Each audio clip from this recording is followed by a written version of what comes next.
The sequel is called, it's 3 words. The Fabelmans. There you go. That's so good. But now here's the thing, though. It's not sustainable because I don't know what the third one's called. But you have to go back to Fabelman because there's also like the spelling of Fabelman. Sammy Fabelman is Fabelman. Is that like actual fable, like the fable word fable? Yeah, I'm thinking it's Fable.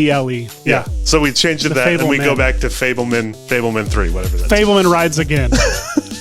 You know, it can be Sammy Fabelman : whatever. The Rise of Fabelman.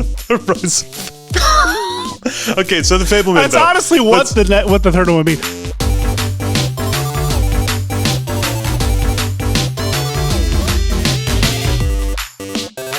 Hey everyone, I'm Ryan. I'm Seth. And welcome back to the Writers' Room Game Show. It's the podcast where every week we generate an original feature film idea from scratch in under 60 minutes, working from a set of random prompts given to us by a big Hollywood studio. Unless it's a week that we don't. Unless it's a week where we don't, which is every other week. So really not what your copy said there at the intro, but that's okay. This week, Oscar nominations came out, and I texted you because I was very sad that our Muppet screen test was snubbed for best screenplay. Forgot you sent that. Yeah, I mean, at least no one saw at least coming. Narrative short. You know, I thought we were up for the running because we finished and we made a short and it's out there and definitely played in a qualifying venue. You texted that to Oscar-winning writer-director Josh Cooley, and he said it was the funniest thing he saw all week. Which makes me not believe anything that he says, or makes me worry about what his setting is like week to week. Yes, he must be having a very sad time making a Transformers movie. But were there any surprises? Any?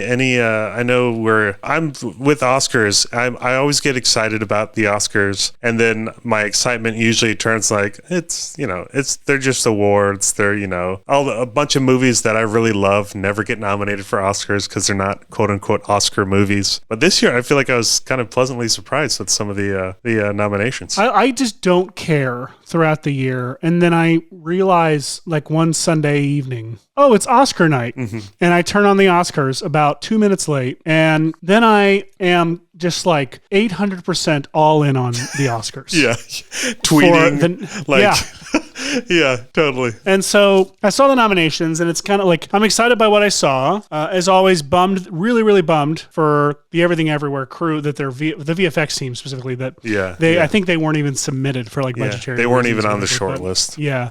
Which that sucks because they deserve it. But thankfully they're getting pelted with awards elsewhere. Yes, totally. And the rest of that crew is obviously getting tons of recognition for everything. Absolutely. I was really happy about Top Gun getting like screenplay nominations because I was like, that's something and you don't Best see Picture. is like a simple, action movie getting a screenplay award, which I loved. And then Best Picture was awesome. Interestingly, Best Adapted Screenplay I thought was curious. Like I didn't know sequels. I feel like it's a sequel adapted thing because Glass Onion was the same thing where it was adapted, and I guess that's I guess that's something they just do for sequels because it's adapted from the original. I guess we don't see a lot of sequels get nominated. Maybe that's why it feels new and weird. I don't know. But yeah, and then obviously our boy Steven Spielberg got a Best Director nomination. I'm finally.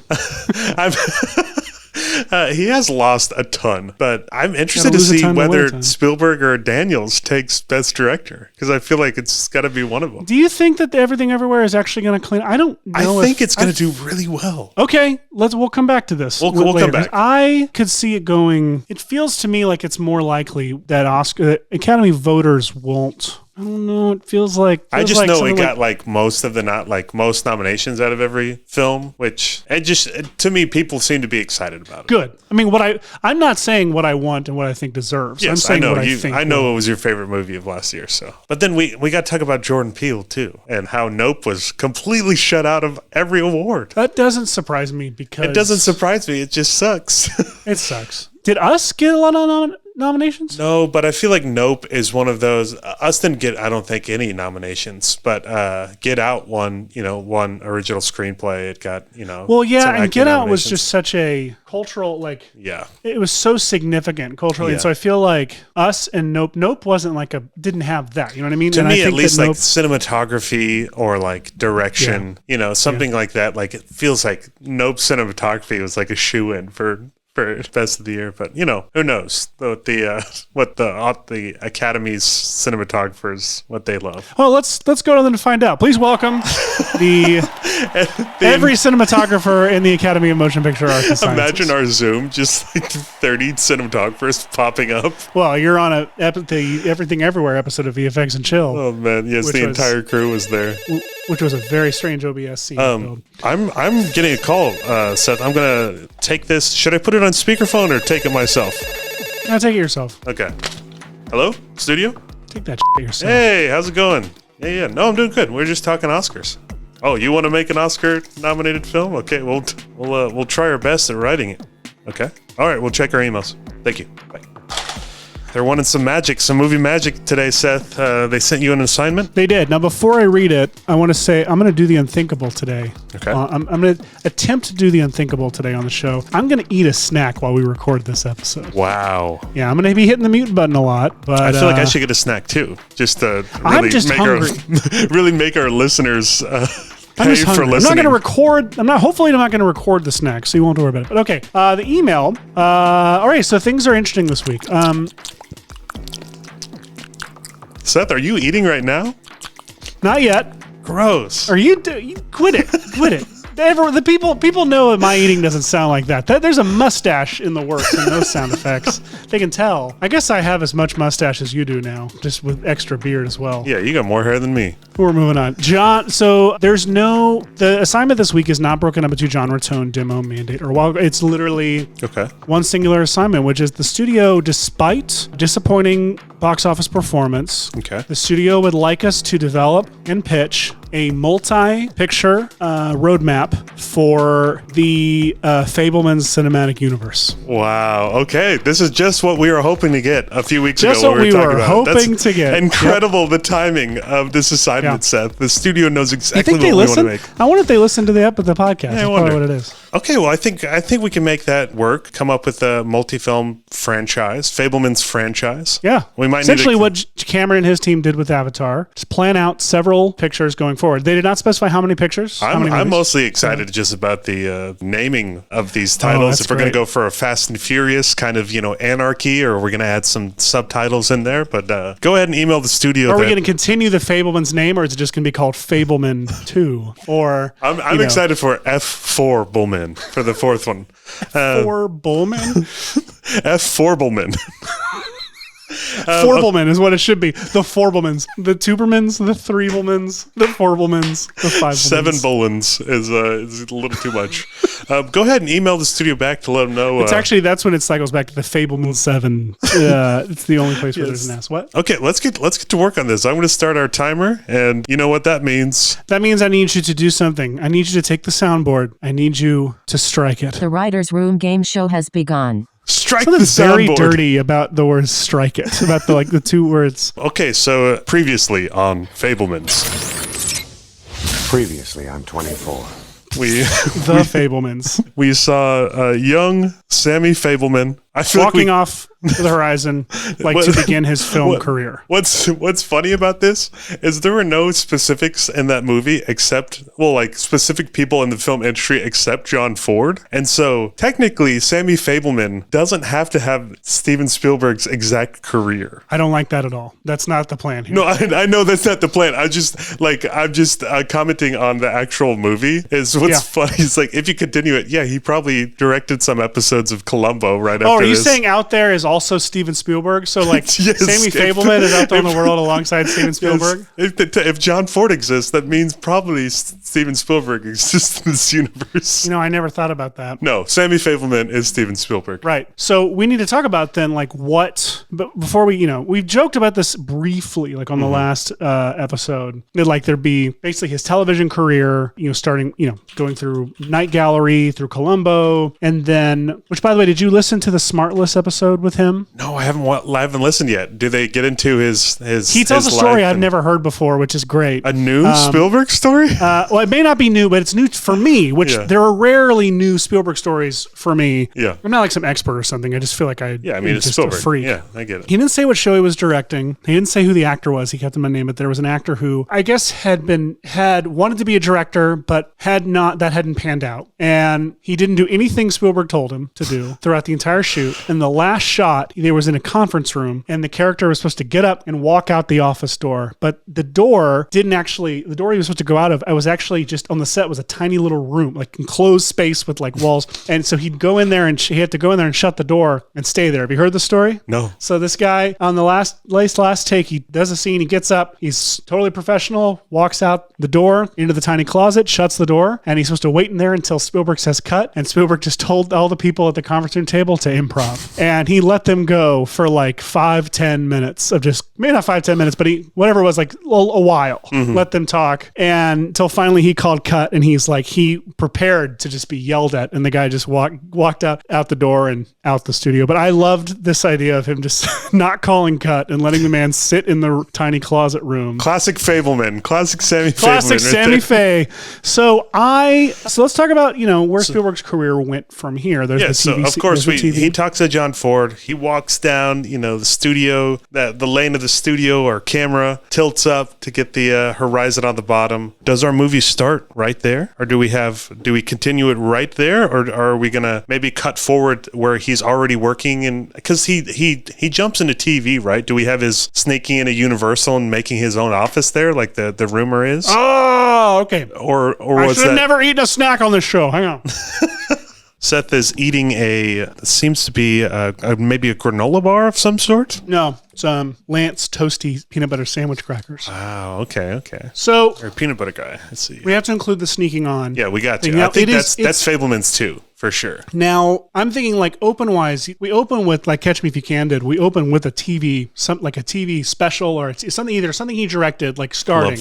Love that. And maybe you have like a Roger Rabbit kind of opening where like you get a little intro and then something, and it's some significant, I don't know, something plays out that then like what actually plays out in the TV episode can come back later as like we can see where the idea came from or something. Love that. But yes, classic. But then it gets cut off with the bad take or something, and suddenly we're out of the show and into the shoot. So can I say something? Obviously, I would still consider you young, Seth. I know I'm significantly younger than you. In terms of I'm not trying to insult you.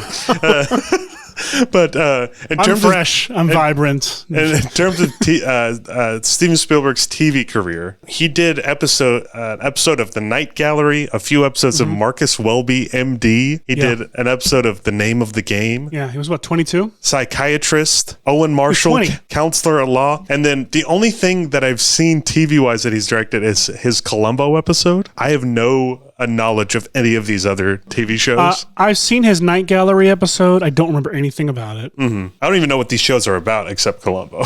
Night Gallery was a Rod Serling show. It's like from Twilight Zone. Okay. But I know Columbo was kind of the last thing, if I'm correct. Columbo was sort of the last thing before he did Duel, which to me, Duel can be kind of to me, that's like the interesting thing about Fabelmans 2 would be like Duel as like his first I think movie. so too. And you know what I think? The more we're talking about this, I'm thinking maybe you skip over the TV career. Like you have it. That's our normal world. Our normal world is Sammy Fabelman in his TV career. Oh God. My light's all turned 5 o'clock. You're moody right now with that soft light. Jeez Louise, everything's, I know, very, very moody. Let me get it turned back on. So I'm thinking an opening I just thought of. Okay. There's a story of George Lucas I believe he was living in San Francisco at the time, working an American Zoetrope with Francis Ford Coppola. They were at some party and Lucas was like watching a TV like upstairs or something, or a bunch of them, and they came upon this TV movie called Duel. And they're like, this is actually really good.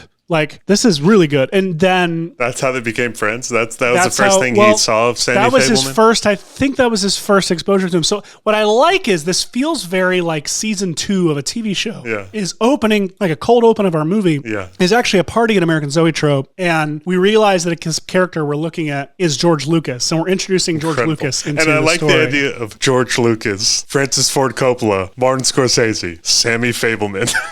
Oh, really? Because I was thinking we changed their names. Like, Well, John Ford is real. That's true. Oh man, we're getting into a very interesting. Because Sammy Fabelman is an analog for Steven Spielberg in the Fabelmans cinematic universe. You're right. I think we got to change their names. Okay, give me your only reasoning. because only legends that they brush paths with. Okay. Only they get to be since these real. guys would be, especially Lucas, would be a central character in Fabelmans. I think 4. anyone we're going to do any character development or get invested with, we change their name. Because F. Fabelmans is all about Lucas and Fabelman. Sure.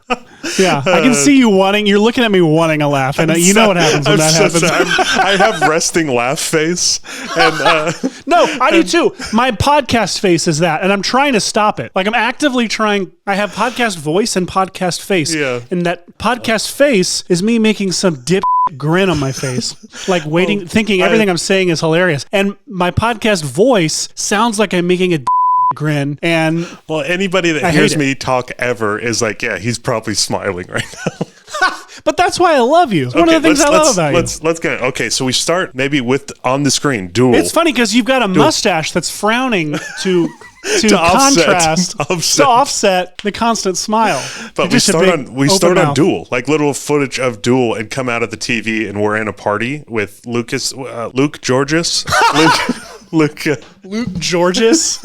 With Lucas watching this movie like in the middle of a party, like American Zoetrope party, like LA in the early 70s, I guess. What does Lucas mean? Bringer of light. Lightman. So, Spielberg stands for Story Mountain. So Fabelman, bringer of light. So we call him Lightman. I mean, honestly, light sky, Luke Lightbringer. Lucas, James instead of George or Jim Lightman. Jim Lightbringer. Sounds like sounds like a Star Wars character, but Jim. It does. Or like a bad name that like a white writer would give a Native American character in the 1997. Yes, an Indian in the cupboard. Yes. Oh God. Okay. Well, that kid wore 2 watches. I thought was really cool. Wow. Okay, we gotta make an entire franchise in the next 40 minutes. So let's start talking. I mean, we're just throwing stuff at the wall right now, baby. Let's just talk about like the general plot of Fabelmans 2, title to be decided soon. So we've got brushing through his TV career. Maybe from that cold open, we see Sammy Fabelman like directing TV, his day job. Do we know the history of how Duel came to Spielberg? Or what if we call it Ramblin'? Fabelmans 2. Ramblin'. Because he has to make his short. I forget when he made his short. Amblin. 68 is what it says. So that would be a few years before his first TV episode. What about when did he meet Ford? Age 15. So when was Spielberg 15? When was he born? He was born in 1946. So if he was 15, that means it was 1961. So he would have made Amblin 7 years after he meets John Ford when he was 22. When was the Night Gallery episode? 24 years old, 1970. So he made his first feature at 25. No. Duel. Okay, so I'm sorry, I got lost. He met John Ford when? 15 years old, 1961. Oh, so they moved that story, though. I guess, they had to make it 18 since he just graduated high school at that point. So Ford, 1961, but and that was at age 15. Night Gallery was when? Actually, 1970 is when he made his episode. So he was 24? Making his timeline. 24, and when was Amblin? 68, so he'd be 22 years old. So he made it before Night Gallery. Okay. The thumbnail for the video version of this episode is like the MCU style announcement of a slate, but it's all the Fabelman movies. Okay, so 1946, man, I'm going to be... What's the conflict? I think we need to figure out what the conflict is. It helps when you know the person's life that you're making the movie about. It does, but we are moving into a career place, and we can kind of extrapolate stuff. Like, moments that we know exist the one comes to mind immediately that imply the Jaws movie is easy. The Jaws movie is easy because so much of making that movie was a challenge. So the movie is a challenge, but also the Oscar nomination announcement. And them getting snubbed. We've talked about this on the podcast, I think, because there's an amazing, because Spielberg hired a film crew to record him with two of his friends, two very nerdy friends who I don't remember their names, a film crew to film him and his friends watching the announcements of the Oscars that year, expecting to be nominated for Jaws. He was not nominated, and so it's on film. His two nerdy friends trying to console, make him feel better. A 30-year-old Spielberg about my age. I'm 30. Waiting for their first Oscar nomination. And there is an amazing screenshot, like someone took a frame from that film that has the two friends, and it's just subtitled Friends of Spielberg. And Polly and I have wanted to make a podcast called that for a long time, with that as the art. Yes, there's drama in that, obviously. I have something to say. I have a lot to say. First of all, these are my spokesmen. First of all, being the first Godfather, I have this to say. The Godfather was nominated for the Best Picture and won, but the director, Bob Fosse of Cabaret, won. That's bullshit. You cannot have the Best Picture unless the director is also nominated. Who made the picture? Somebody's mother? The director. This man made yours. Are you kidding? Who's kidding who around here? This is a dark day in Hollywood. Absolutely. The sun is shining, but this is a very dark day for our pal. The greatest picture of all time was made, and they haven't recognized the director. Who made it? The shark? I don't have a ton of knowledge on early Spielberg and what happened around this era. So I don't know if it's like fabricating some of this or doing some research on. Well, what you have from this era is one you have, which I think is why I think the dual opening might be interesting, is because you have the friendship between that group of the Brat Pack, I think is what they were called, right? The Zoetrope guys? It's Coppola, Scorsese, Lucas, De Palma. Oh, shoot. The guy who wrote Apocalypse Now and... Coppola. Oh gosh, it's killing me. The movie brats. The movie brats. Yes, celebrated writer. What the hell was John Milius? Definitely would not have known that as well. So there's this like friendship that grows between all of them, and I can tell you, director friendships are weird, especially in your 20s. I don't know if you've experienced this. Tell me if you've experienced this. My director friends in my 20s, for me, was a very passive aggressive relation. Like I guess I just had a good group of friends. I guess I don't know. I was just a jerk. I just found I didn't like having this group of friends that were always quietly judging my work, telling me how it could be better when I didn't think their work was that good. I can feel that a little bit. You know what I mean? So it's, and again, that actually wasn't universal. Like, I didn't universally think their work wasn't good or that mine was better. It was just weird to have friendships where like all of your identities were in this thing, this, your hopeful vocation, your career aspirations. And yet you were expected to be and acted completely honest with each other about how you felt about things. And were expected to not have any emotional reaction to that or anything. Or if you did, like for my group, I don't need to go into it because my group is alive and well. I doubt they listen to my podcast, but I'm now a more mature adult and have a great deal of respect for them. But at the time, they just annoyed the living shit out of me. Hey, I feel that way about you, Seth. Polly, I love you, man. See, you got to be honest with me. But yeah, I mean, we have this group of directors that are going to they're looking up to people like Kurosawa or John Ford, like they're heroes. But like our generation's heroes are these guys. But at that time, they were all just friends that were making movies and giving each other feedback and like coming up together. But so like there's something interesting there for sure. The sequel is called, it's 3 words, The Fabelmen. There you go. That's so good. But now here's the thing, though. It's not sustainable because I don't know what the third one's called. But you have to go back to Fabelman because there's also like the spelling of Fabelman. Sammy Fabelman is Fabelman. Is that like actual fable, like the fable word fable? Yeah, I'm thinking it's Fable. Yeah. So we changed it that and we go back to Fabelman 3, whatever that is. Fabelman rides again. It can be Sammy Fabelman : whatever. The Rise of Fabelman. The Rise of Okay, so the Fabelman. That's honestly what the third one would be. But this one is about that brat, the movie Brats. It's about all of it's about and Sammy Fabelman's like place in that. Yes. Let's just talk real quick. Here's Act 1, Act 2, Act 3, and then we can move into. By the way, I have the thematic pitch for Fabelman. Okay, go ahead. I was just gonna say because I like opening with Spielberg has already made Duel, or maybe he's depending on when their friendship was. I guess we could have a non-linear thing where it starts. That's what I imagined, but the truth is, maybe not. Maybe you actually, if they hadn't met yet, and you're gonna have them meet after that, then I think that is actually linear, and that's where you open it. You catch up with where his career is. Yes, we can even have a little montage of how he's come up to to catch the audience up with this is what Sammy Fabelman's been up to. And then it can be them, the Zoetrope fam, the movie brats meeting and because there is was there any falling out within that group in real life? Whether there was or not, there are very difficult people in that group. And there's tons of room for conflict. But the big overarching thematic thing for me is in the first Fabelmans, it's obviously about his family. Clearly, that's the forefront of the movie. But underneath it all is this, main character who had trouble fitting in, and suddenly by the end of the movie, this thing that he was passionate about and loved suddenly gave him identity and gave him a source of confidence and a way to connect with his peers, which for me was the most relatable effing thing I've seen in a movie ever. Dude, him screening his senior day. Yes, movie we've for all people. had that. Oh, yes, we've all had that scene, screening before, and it's wonderful. And that confidence that he then shows in the hallway with the bullies, at the end, that comes from this, I am very good at something. You know what I mean? It's wonderful. So you take that then, and then you put him in a group of people exactly like him, to where he's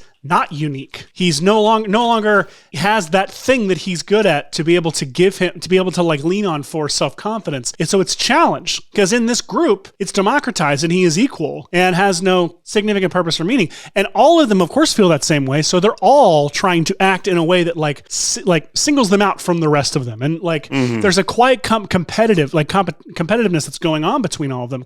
So that, to me, that's the thematic thing that we're going. That's the emotional.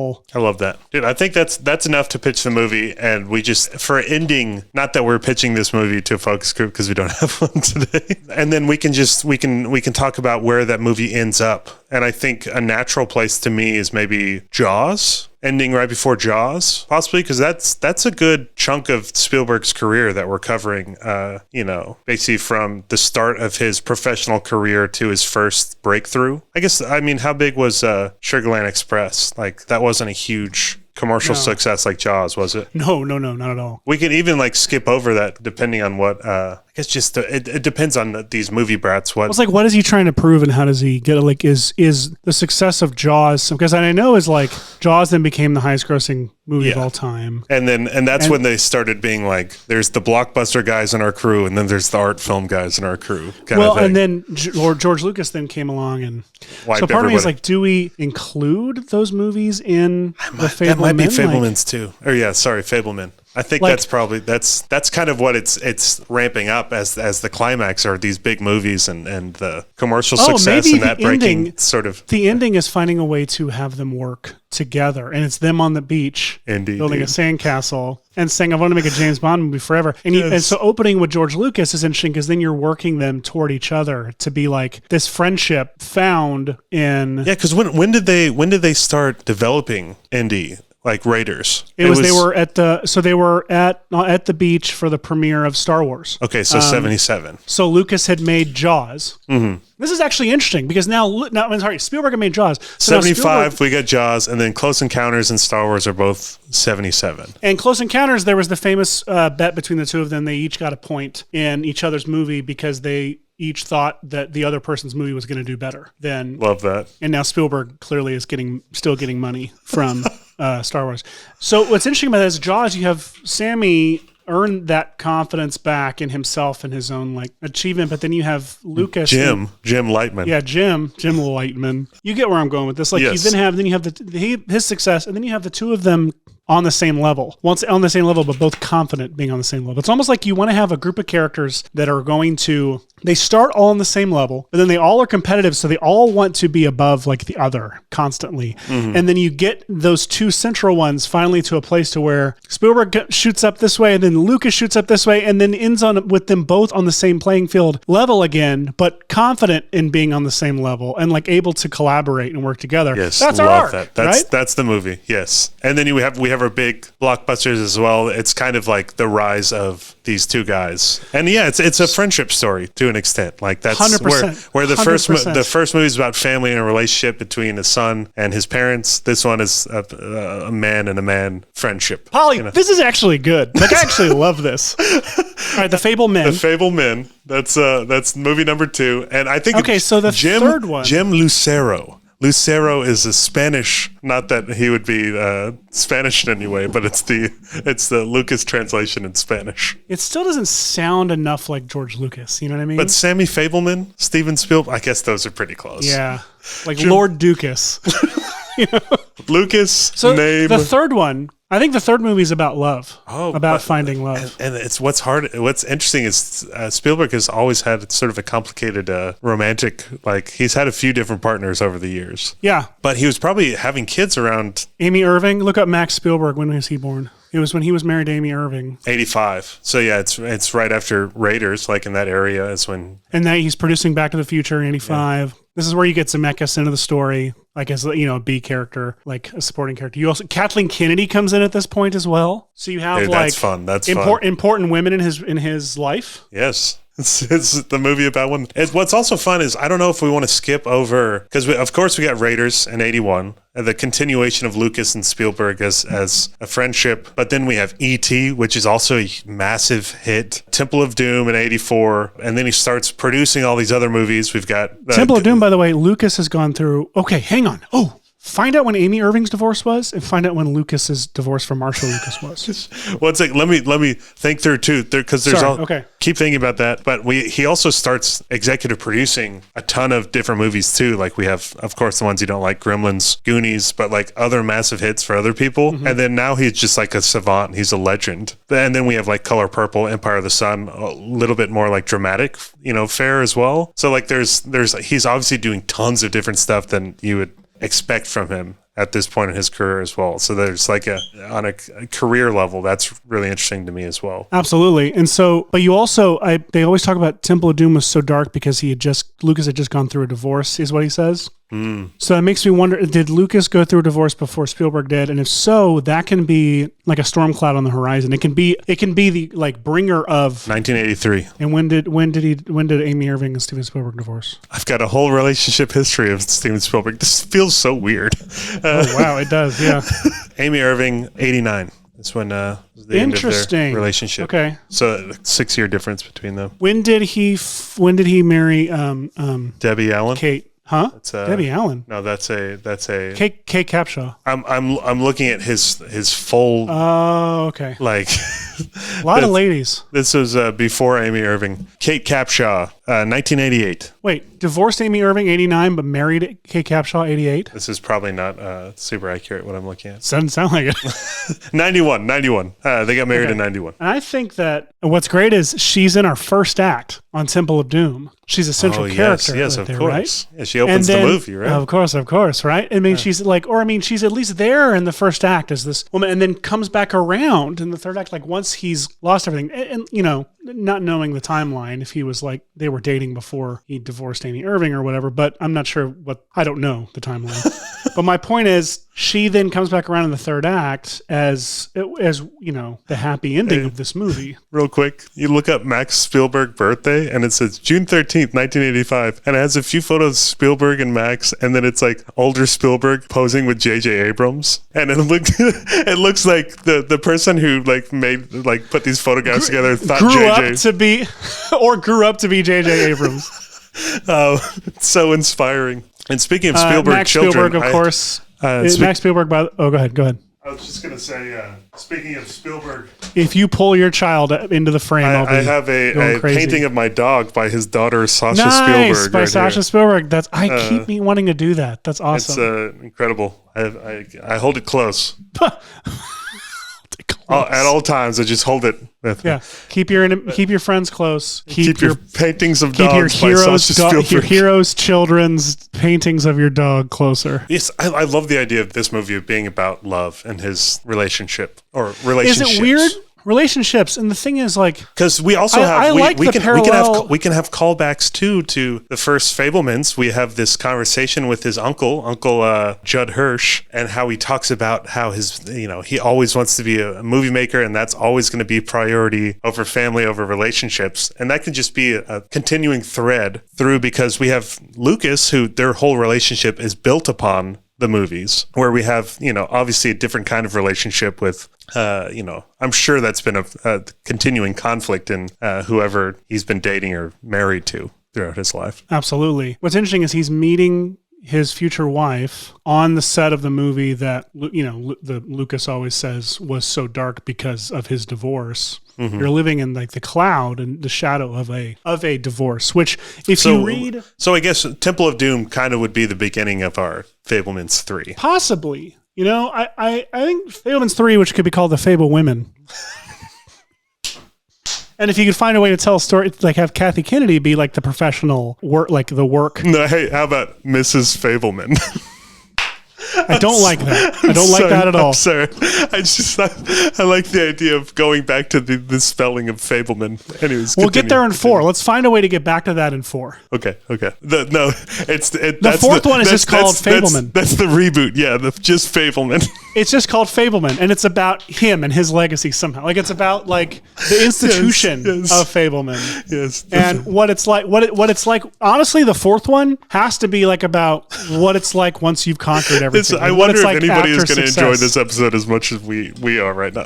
I'm freaking loving this franchise. This is the franchise I want badly. I want it as like a 500 episode series. Okay, so I want the crown. I want the crown, but the Fabelmans. Do we have? Is it the Fable Woman or the Fable Women? Women. Because my it's pitch.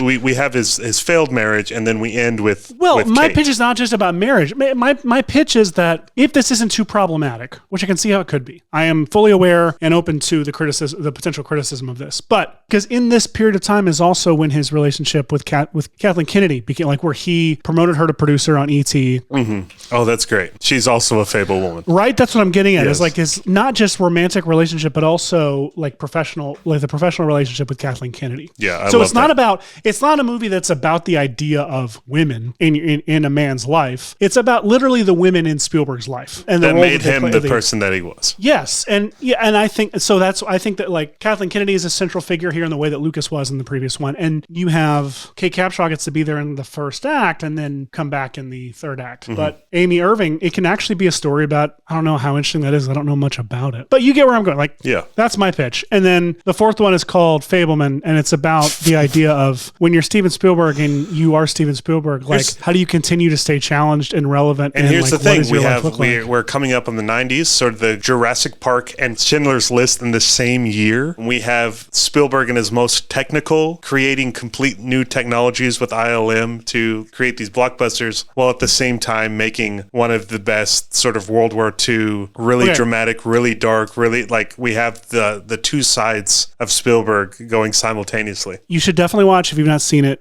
Jurassic Punk. I don't know that anybody else could have modeled those dinosaurs. I don't know that anybody else could have set the standards for animating them. I don't know that we would have even tried. I haven't. I saw you share about it on Letterboxd last year. About Steve Williams. It's a great doc and it's fascinating. If any Jurassic Park fan should absolutely watch that movie. What's interesting to me, though, about the Jurassic Park Schindler's List era is that you saw a guy famous for the blockbuster in post-production on Jurassic Park realize he has to go make Schindler's List that year. I mean, the cut was locked, and he asked Lucas to oversee post while he went off and made Schindler's. He's spoken candidly about how he didn't really care for Jurassic Park. He went full Schindler's, like in his head, like he was fully all in on Schindler's. Yeah. And it wasn't until he watched Jurassic with an audience, once it was out, that he was like, hey, this is actually really good.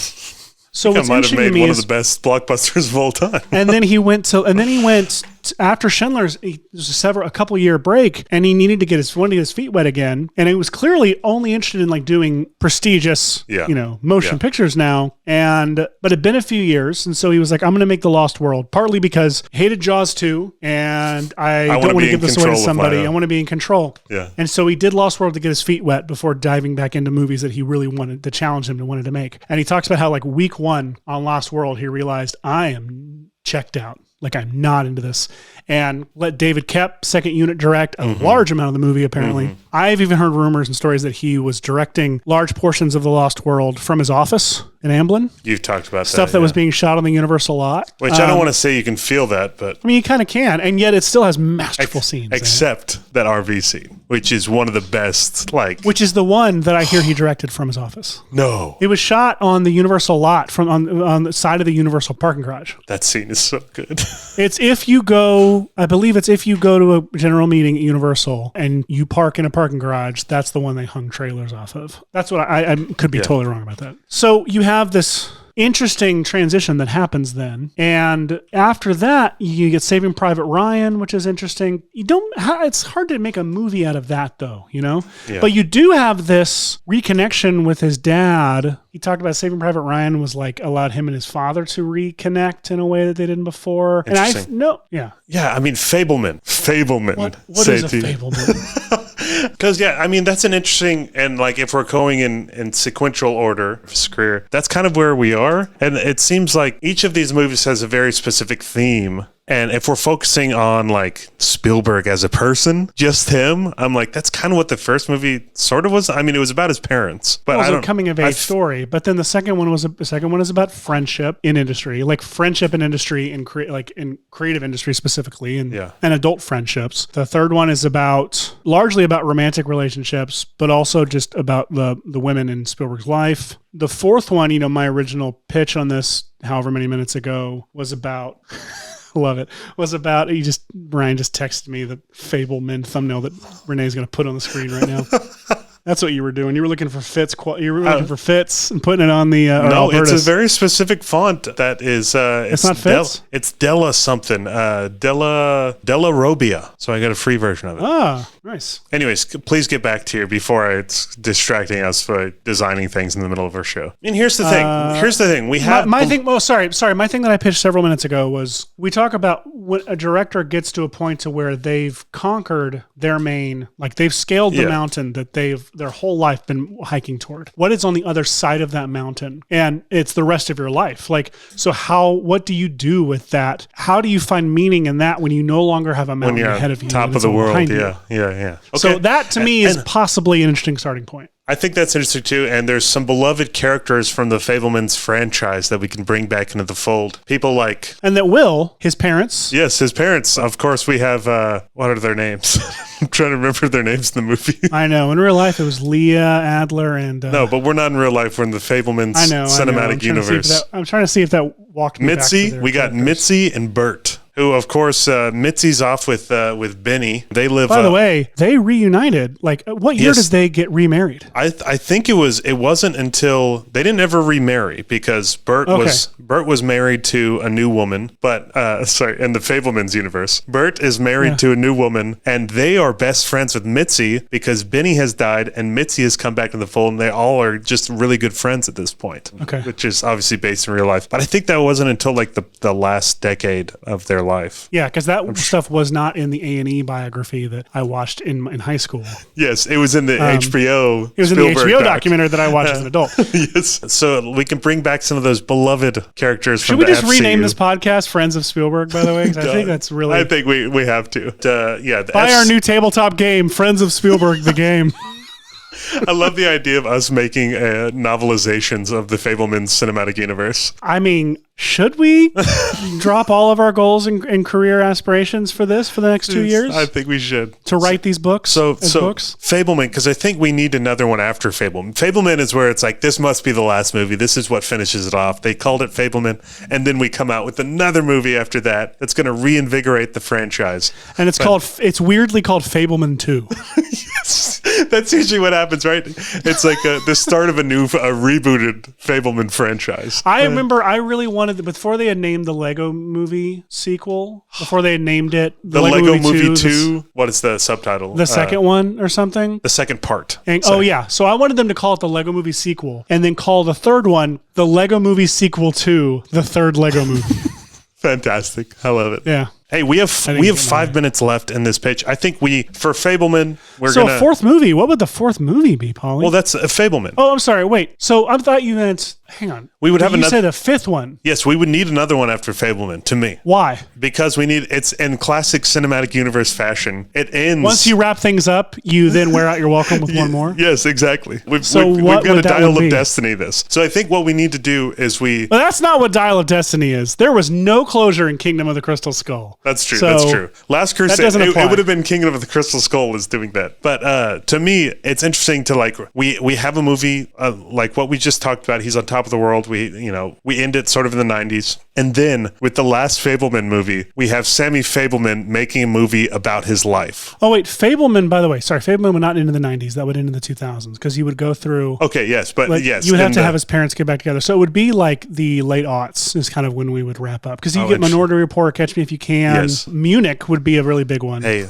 underrated 10-10. We're not going to get to that, but that's him reuniting. Maybe Fabelman is about his Judaism, honestly, because you start with Schindler's List and end with Munich is really interesting. That is an interesting trajectory. Yes, because that would be 2005, 2004 or 5, I think. So that's a good decade of work. But what I was going to say is the fifth movie, I think, is about Sammy Fabelman making a movie about his life. And it would be him making a different version of the Fabelmans. Okay, and it's called whatever that movie is called. The Spielbergs. I'm sorry. The Storybergs. But it's called, but we should call it whatever we call that movie. I think as like an act of being super meta. We call it like whatever the Fabelmans is called. No, here's what the fifth movie. It's about Sammy Fabelman making the shittiest music video you've ever seen on his iPhone. Well, that's obviously like a key part of it. 100%. Did you ever see that music video? Did we talk about this? Yeah, we talked about the Marcus it. It was like, it made me feel so much better. I love, obviously we have a whole episode talking about how amazing Spielberg is, but I was like, what the hell is this? But also, it's like exactly what. No, it actually made me feel like it made me. It reminded me of stupid EPKs that I had to shoot for Christian artists in the early aughts when I dropped out of college and I am having to film these artists with a Canon GL1 yes. by myself in like some field or like on a stage somewhere, and I'm having to make it feel cinematic just by myself. None of this crap right now where like nowadays where you at least have a crew and you're shooting performance videos and they're going up on Vivo or whatever. Like, is that even a thing still? It was me with a GL1 filming this overexposed, like, yes. super gross. It's totally and, what and it is. I remember feeling like, God, I can't, like struggling, trying to make it interesting, and I can't even get there. I just want to make it somewhat interesting, and I'm using everything I have, and it still sucks. And that's what I felt like watching the Mumford video. It was like, it made me feel better that Steven Spielberg tried to make it interesting and just couldn't because he didn't have the tools. Sometimes you need the tools. It just felt like, to me, they were having fun. He had his iPhone. His wife was pushing him around on a chair for camera dolly. You had Marcus Mumford's very famous wife doing costume or production design. Carey Mulligan over there. I'm like, they're having fun, but it's hilarious that it's on his IMDb, the Marcus Mumford music video. Anyways, I think that's a good place to end it. We've got our Fabelmans cinematic universe. I think but the fifth one is about it coming full circle. Coming full circle. We've got to end it with where we start. Yeah, and we call it, 100%. So we're wrapping up thing. I love that. And that one would be called, I feel like we need to have the Fable thing going for the title of the fifth one. It just has to be it's just a different post, whatever you call it. Fable Boy. I'm sorry. No, it's called the Fable somethings, but it's not their name. Does that make sense? Like instead of Fabelmans, it's called like the Fablebergs or something like not that, but it's called the Fabletons. The Fabletons. That's good. That's good. That's it. The Fabletons. Fabletons. And there you go. That's our 5 movie Fabelman franchise. That's going to take us well into 2039. And it's all written and directed by Steven Spielberg, of course. And of course, we do want to pitch like the series. There's several spinoffs we have, of course, that exist in the cinematic universe. We're gonna have like a Jim Lightbright, whatever we named him. He can get his own series. You can get it like De Palma for Francis Ford Coppola. That's fun. Okay, like the movie everybody brats in all this get, world. Yes, we can branch out and do individual like biopics. I love that. In this world, Polly, I love this. Like, I love this too. I genuinely love this. And luckily, getting a call right now. Hey, studio. You're green lighting all 5 Fabelman movies? All 4 Fabelman movies? That's incredible. All 5. Oh, 4. Thank you so much. Yeah. Okay. You got it. He asked to include the post in the last one. Okay. Yeah, sure. I was trying to think of the most random late Spielberg. There's a lot of that late Spielberg that I think it's fine breezing over when it comes to the BFG and Bridge of Spies and the post. All Ready Player One. I like all those movies. Yeah. But there's a lot of heavy hitters on here that it's going to be fun to recreate in this Fabelman franchise that is definitely real and will definitely happen. What if it did? What if Spielberg heard this episode and he was like, I'm so proud of you, boys. I'm so proud of you. Oh my God. I wish you hadn't said that because now I'm going to cry. I knew you could do this. Oh, wow. Also, Sketch is my favorite movie of all time. Okay. I'm sorry. I took it too far. Actually, it's part of the dream, too. I was just writing as a list. The Fabelmans, the Fablemen, the Fablewomen, Fableman, and the Fabletons. There you go. It's damn good. That's damn good. We didn't have to use any numbers, no subtitles. No. Yeah. No, we have The Fablewomen, A Fableman's Story is the second one. Oh, God. So inconsistency in branding. I hate how Ryan Johnson has talked about for A Knives Out Mystery how he's I know, but there's no world where they let it just be called Glass Onion. Yeah, well, he talks about how he's like, I know why Netflix wanted to do it. There's name recognition. They want people to know that it's another Knives Out movie, but he's like, I'm hoping by the third one, this movie has done well enough to where we can just get rid of the subtitles and just have the title, because he's like, every movie is a different movie. It's the same detective, but it's a completely different movie. You can get away with that in books, but you can't. You can get away with it with James Bond. That's it. But you can't get it. But you know what they've had to do for the past however many years? You notice every single Bond movie poster has a 007. Huge 007 on it. So you know for a fact that it's that. But if you had to use a subtitle, I wish it was like a Benoit Blanc mystery as opposed to people the name don't know. of the first People don't movie. know that that's Knives Out. People know the term Knives Out. You have to remember that people are stupid, man. Yeah. Okay. But the thing is, Glass Onion is kind of a terrible title. Like, it's awesome, but it works for the movie. The movie, it is perfect. But I remember when I first heard it, no context for the story, I was like, okay, all right, asshole. Like, even though I love Ryan Johnson, now I've seen the movie and it's perfect. Yeah. And when the next one's called Blackbird, and it's about an animated movie about some birds or whatever our movie was. I was just trying to think of the first song title I could think of. Because Knives Out was a Radiohead song, Glass Onion's a Beatles song. Oh, yes. One's gonna be. It'll be a Smash Mouth song. It'll be called All Star.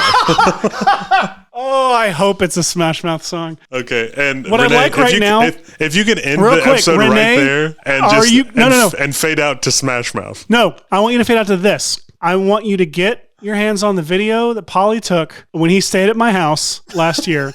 And are you going to send that to him? He stayed in my office. I'll see if I can find it. Polly stayed in my office. We have a HomePod Mini in almost every room of my house, so we can intercom to each other. When I knew he was downstairs and settling in a bed, I told Siri to turn on All Star by Smash Mouth on the office HomePod, and so it would just start playing. And it's one of those things where you trigger it, and then you just sit back and imagine what's going on. And then I get this video from Polly of him trying to tell Siri to stop playing Smash Mouth, and Siri won't listen to him, and he's just, please stop. He's begging it. So I'd like Rene to end us with that video. Take us out.